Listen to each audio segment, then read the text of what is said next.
Road to the Derby Day coming up on Saturday at Fairgrounds, and it's also Road to the Longines Kentucky Oaks, the sister race to the LeCompte, the $150,000 Silver Bullet Day for the newly turned 3-year-old fillies, Joe Kristufek and Scott Shapiro. And Scott, the Rachel Alexandra, followed by the Fairgrounds Oaks. They have been very productive races on the road to the Kentucky Oaks. And Brad Cox has a very promising filly in Chop Chop as the logical favorite here. No doubt about it. 8-5 on the line. First start as a 3-year-old for this daughter of City of Light. One of two in here for Brad Cox, who looks to win his first Silver Bullet Day. Started in, I believe, 2009, so it hasn't been that long, but it's going to be tough to beat Brad, and it's going to be tough to beat Chop Chop, Joe. When we last saw this filly, now 3-2 at the time, one of the worst trips you'll ever see for a favorite in a big race. The Breeders' Cup Juvenile fillies. I don't know if she had her A game that day, but she certainly wasn't given much of a chance. Joel Rosario, a great rider, Hall of Fame rider to be, I'm sure, but that was not a Hall of Fame ride. We didn't get to see the best of her that day, but apparently she's been training very well. If she gets an honest pace at all and a clean trip, I think she's going to be extremely tough to deny. Yeah, she was 6 wide the entire way around the track, and you're not going to win horse races or even be an impact that way in a 13-horse field. Chop Chop at 8-5. Of course, we like to do a little bit of price shopping, Scott, but sometimes you just have to take what the race gives you, and that's what you're doing here. I am. I do think Chop Chop will be very tough to beat. I think there'll be an honest pace. I don't think it'll be that crazy, but we would expect that she would be a little keen off the freshening. She did show a little more tactical speed in her 2 turf races to start her career before the dirt races, but those were slow early paces. I would expect her to be relatively out the back. I do give the other Brad Cox runner, number 4, the Allies look, a little bit of a look here as the 3-1 second choice. She's been really good since the blinkers have come off. She showed the ability to be on the front end in the maiden breaking performance, and then ran a good second to Pretty Mischievous in the untappable, but she's going to have to beat Chop Chop, which will be a tough thing to do.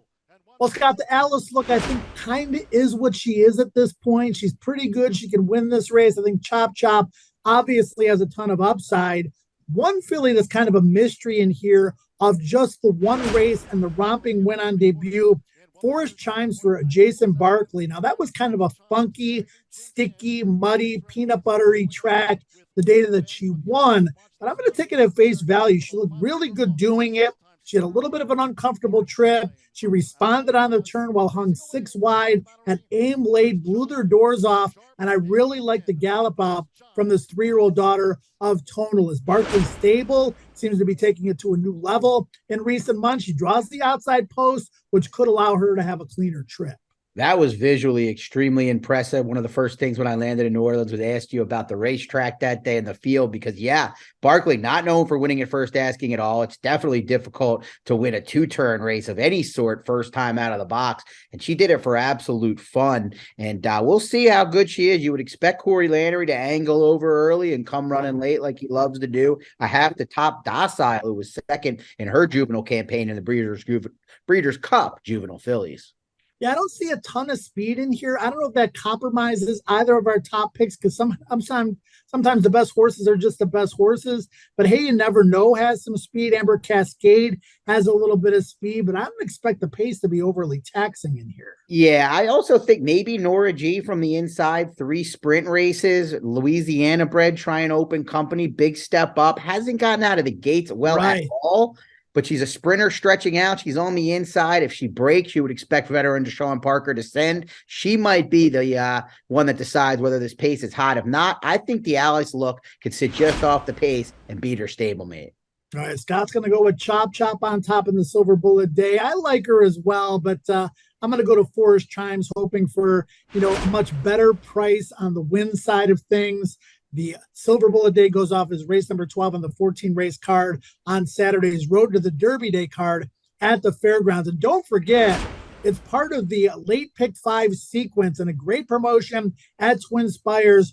Once again, the Hit It and Split It promotion, but this time the stakes are raised to $4,000. Make sure you opt in at Twin Spires. The $4,000 late pick 5, Hit It and Split It. Best of luck and enjoy a huge Saturday in New Orleans.